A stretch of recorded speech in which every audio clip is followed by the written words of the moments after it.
नमस्कार, स्वागत है आपका चुनाव आज तक पर। मैं हूं रविशपाल सिंह। चुनावी साल में समाज के हर वर्ग को साधने में जुटी शिवराज सरकार ने अब संविदा कर्मचारियों को बड़ा तोहफा दिया है। चुनावी साल है, जाहिर सी बात है शिवराज सरकार की गली की घंटी बन सकते थे संविदा कर्मचारी, लेकिन अब उन्हें भी एक बड़ी राहत दी है, एक बड़ी सौगात दी है मुख्यमंत्री शिवराज सिंह चौहान ने।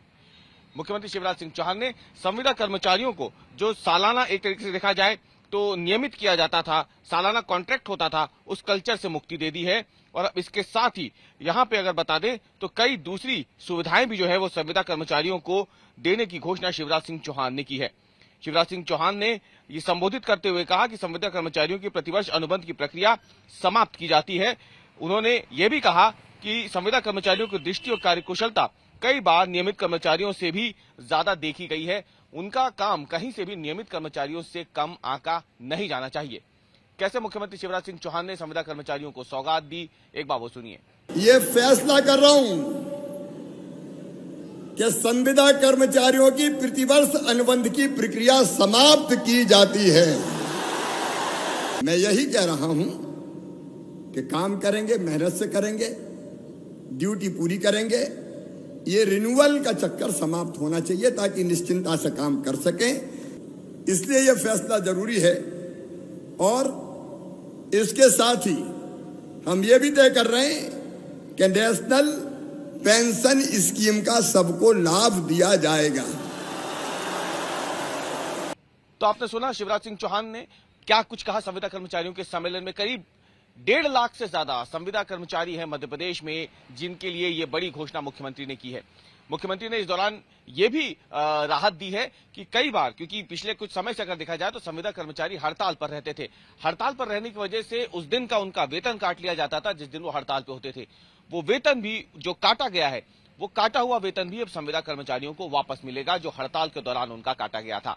इसके साथ ही कई दूसरी घोषणाएं भी शिवराज सिंह चौहान ने की है। उन्होंने कहा है कि संविदा कर्मचारियों को अब नियमित कर्मचारियों के बराबर ही वेतन मिलने वाला है। इसके साथ ही नेशनल पेंशन स्कीम का लाभ भी इन सभी संविदा कर्मचारियों को दिया जाएगा। अब तक संविदा कर्मचारियों को स्वास्थ्य बीमा का लाभ नहीं मिलता था, लेकिन अब मुख्यमंत्री की घोषणा के बाद उन्हें स्वास्थ्य बीमा यानी हेल्थ इंश्योरेंस जो है वो भी दिया जाएगा, अनुकंपा नियुक्ति भी दी जाएगी। अभी तक आपको बता दें कि यदि संविदा कर्मचारी की मौत हो जाती थी तो नियमित कर्मचारियों की तरह अनुकंपा नियुक्ति का कोई प्रावधान संविदा कर्मचारियों के परिजनों के लिए नहीं था। लेकिन अब चुनावी साल है, जाहिर सी बात है इस पर भी गौर किया गया। एक बेहद पुरानी मांग थी संविदा कर्मचारियों की, जिसे पूरा कर दिया गया है।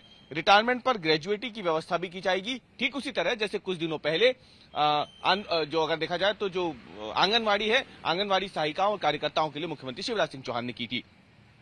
मध्य प्रदेश में अगर देखा जाए तो संविदा कर्मचारियों की भर्ती जो है साल 2015 में शुरू हुई थी। तब सरकार ने इसके लिए बाकायदा राजपत्र भी जारी किया था।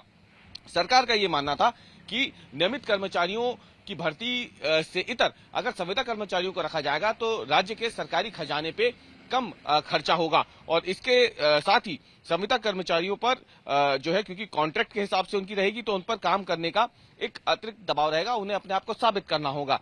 नियमित कर्मचारियों की कमी को देखते हुए सभी विभागों को अधिकृत किया गया था कि वो अपने हिसाब से जो वहां पे वैकेंसीज हैं वहां पे संविदा कर्मचारियों को नियुक्त कर सके एक फिक्स सैलरी पर।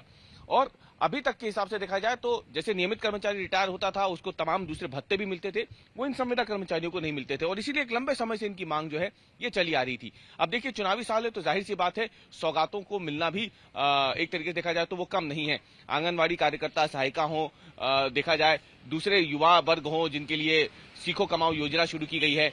अब संविदा कर्मचारियों की बात करें तो इनको भी एक बड़ी राहत दे दी गई है। हर वर्ग को फिलहाल साधने में शिवराज सरकार जुड़ गई है, क्योंकि चुनाव का मौसम है तो जाहिर सी बात है अब देखना यह है कि इन तमाम घोषणाओं के बाद, इन तमाम तोहफों के बाद, सौगातों के बाद इसका कितना फायदा भारतीय जनता पार्टी को चुनावों में मिलता है।